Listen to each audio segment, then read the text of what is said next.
Hello guys, good morning. Turuan ko kayo guys paano magluto ng Arabic white rice. Ito na siya yung kaldero guys. Tapos tubig, lagyan ng kunting asin. Kung meron kayong cardamom, pwede mo siyang lagyan.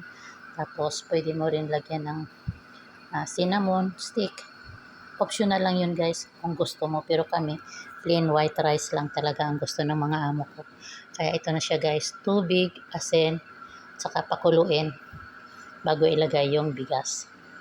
Tapos ito na yung bigas guys. Binabad ko na, hinugasan ko na, basmati rice. Tapos pagkakulo doon sa tubig, ilagay ko na siya. Yan na siya guys, binabad ko na siya ng mga 30 minutes. Ito guys, kulo na yung tubig ko guys. Ilagay ko na yung bigas.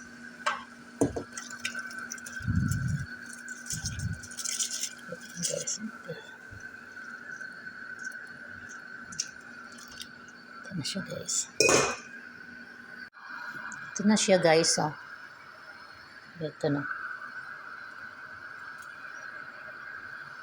Sasalain ko na siya guys.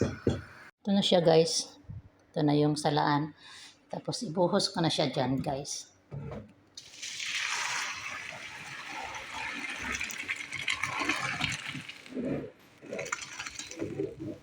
Kasi half cook lang.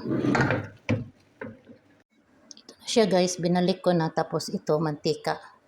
Mantika ito guys. Ibuhos ko dito kasi kailangan siyang lagyan ng mantika. Yan.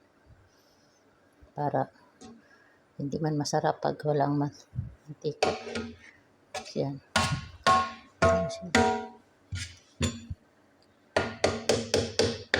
Pairin ko na siya guys.